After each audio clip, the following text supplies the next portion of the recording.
ನಮ್ಮ ರಾಜ್ಯದಲ್ಲಿ 8 ವರ್ಷಗಳ ಕಾಲ ಪಕ್ಷವನ್ನ ಕಟ್ಟಿ ಅಧಿಕಾರ ತಂದ್ರು.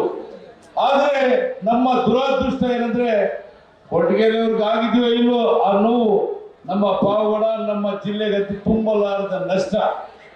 2013 ಏನಾದ್ರು ಅವ್ರು ಗೆದ್ದಿದ್ರೆ ಅವಾಗಲೇ ಸೋನಿಯಾ ಗಾಂಧಿ ಮೇಡಮ್ ಅವರು ಪರಮೇಶ್ವರ್ ಸಾಹೇಬ್ರ ಅಂತ ಮುಖ್ಯಮಂತ್ರಿ ಅಂತ ಅನೌನ್ಸ್ ಮಾಡೋ ಮಟ್ಟಿಗೆ ಬಂದಿತ್ತು. ಕಾರಣಾಂತರಗಳಿಂದ ನಮಗೆ ಅದೃಷ್ಟ ಇಲ್ಲ ಅಂತ ಭಾವಿಸ್ತೀನಿ. ಯಾಕಂದ್ರೆ ಪರಮೇಶ್ವರ್ ಸಾಹೇಬ್ರು ಇರೋವರೆಗೂ ನನ್ನ ಪ್ರಾಣ ಇರೋವರೆಗೂ ಅವರು ಶಿಕ್ಷನಾಗಿ ಕೆಲಸ ಮಾಡ್ಕೊಂಡಿರ್ಬೇಕಂತ ಹೇಳಿ ತುಂಬಾ ಆಸೆ. ನಮ್ಮ ಗುರುಗಳ ಕೆಳಗಡೆ ಅವರು ಮುಖ್ಯಮಂತ್ರಿ ಆಗಿದ್ದಾಗ ನಾನು ಕೆಲಸ ಮಾಡ್ಬೇಕಂತ ಆಸೆ ಇತ್ತು. ಬಟ್ ಅದು ಏನಾದ್ರು ಕಾರಣಾಂತರಗಳಿಂದ AICC ಅಧ್ಯಕ್ಷರು ನಮ್ಮ ರಾಹುಲ್ ಗಾಂಧಿ ಅವರು ಉಪಮುಖ್ಯಮಂತ್ರಿ ಮಾಡಿದರೆ ತುಂಬಾ ಸಂತೋಷ. ಈಗಿನ ಮುಖ್ಯಮಂತ್ರಿಗಳು DK ಶಿವಕುಮಾರ್ ಸಾಹೇಬರು ತುಂಬಾ ಉತ್ಸಾಹದಿಂದ ಎಲ್ಲ ಅಧಿಕಾರಿಗಳ ಸಭೆಯನ್ನ ಕರೆದು ತುಂಬಾ ಸ್ಟ್ರಿಕ್ಟ್ ಆಗಿ ಆದೇಶವನ್ನು ಮಾಡಿದ್ದಾರೆ.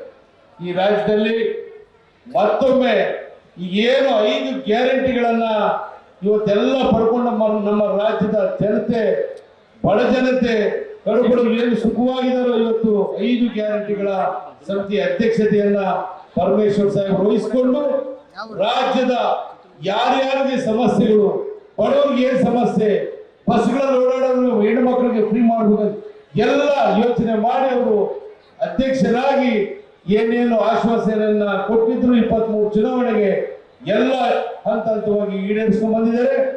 ನನಗೂ ಸಹ ನಮ್ಮ ಜಿಲ್ಲೆಯಲ್ಲಿ ಅನೇಕ ಅಭಿವೃದ್ಧಿ ಕಾರ್ಯಗಳಿಗೆ ಹೆಚ್ಚಿನದಾಗಿ ಒತ್ತು ಕೊಟ್ಟು ಕೆಲಸ ಮಾಡ್ತಿದ್ದಾರೆ. ಪಾವಗಡದಲ್ಲಿ ನನಗೆ 2 ಬಾರಿ ಟಿಕೆಟ್ ಕೊಟ್ಟರು. ಕಾರಣಾಂತರದಿಂದ 13ರಲ್ಲಿ ಸೋತೆ, 18ರಲ್ಲಿ ನಮ್ಮ ತಂದೆಯವರು ಟಿಕೆಟ್ ಕೊಟ್ಟರು, ಮಂತ್ರಿನೂ ಮಾಡಿದ್ರು. ಇನ್ನು ಇದಕ್ಕಿಂತ ಏನ್ ಸೌಭಾಗ್ಯ ಬೇಕು ನಮ್ಗೆ? ಅದಕ್ಕೋಸ್ಕರ ಅವರು ರಾಜಕಾರಣದಲ್ಲಿರೋವರೆಗೂ ಅವ್ರ ಶಿಷ್ಯನಾಗಿ ಕೆಲಸ ಮಾಡ್ಲಿಕ್ಕೆ ನಾನು ಹೆಮ್ಮೆಯಿಂದ ಹೇಳ್ಕೊಂತೀನಿ. ಮುಂದಿನ ತಿಂಗಳು ಪಾವಗಡದಲ್ಲಿ ಅದ್ದೂರಿಯ ಉಪಮುಖ್ಯಮಂತ್ರಿಯನ್ನ ಬರಮಾಡ್ಕೊಂತೀನಿ. ನಮ್ಮ ಜಿಲ್ಲೆಯ ಎಲ್ಲಾ ಶಾಸಕರಿಗೂ ಎಲ್ಲರಿಗೂ ಆಹ್ವಾನ ಕೊಟ್ಟು ನಾನು ಅವ್ರ ಮಗನಾಗಿ ನಾನು ಅದ್ದೂರಿ ಕಾರ್ಯಕ್ರಮ ಮಾಡ್ಬೇಕಂತ ನಿರ್ಧಾರ ಮಾಡಿದ್ದೀನಿ. ಯಾಕಂದ್ರೆ ಕೊರಟಗೆರೆಯವರು ಮಾಡಬೇಕಿತ್ತು, ಒಂದು ಅವಕಾಶ 13ರಲ್ಲಿ ಮಾಡಬೇಕಿತ್ತು, ತಪ್ಪು. ಉಪಮುಖ್ಯಮಂತ್ರಿಯಾಗಿ 2ನೇ ಬಾರಿ ಆಯ್ಕೆಯಾಗಿ ಬಂದ್ರು. ಈಗಲೂ ಸಮಾಧಾನ ಆಗ್ತಿಲ್ಲ. ನಾನು ಮುಖ್ಯಮಂತ್ರಿಗಳ ಕಾರ್ಯಕ್ರಮವನ್ನು ಮಾಡಿದ್ದೆ. 50-60 ಸಾವಿರ ಜನ ಮಿಸ್ ಕಾಡಲಿಲ್ಲ. ನಮ್ಮ ಗುರುಗಳೇ ಹೇಳ್ಬೋದು ಇದನ್ನ. ಯಾಕಂದ್ರೆ ಅವ್ರ ಮೇಲಿಟ್ಟಿರೋ ಪ್ರೀತಿ ವಿಶ್ವಾಸಕ್ಕೆ ಪ್ರಾಮಾಣಿಕವಾಗಿ ನಾನು ಅವ್ರ ಮಗನಾಗಿ ನಾನು ಸೇವೆ ಮಾಡ್ತೀನಿ ಅಂತ ಹೇಳಿ ಹೆಚ್ಚಿದ್ದಾಗಿ ನೀವು ಸಾಹೇಬ್ರ ಮಾತನ್ನ ಕೇಳಲಿಕ್ಕೆ ಕಾಯ್ತಾ ಇದ್ದೀರಾ.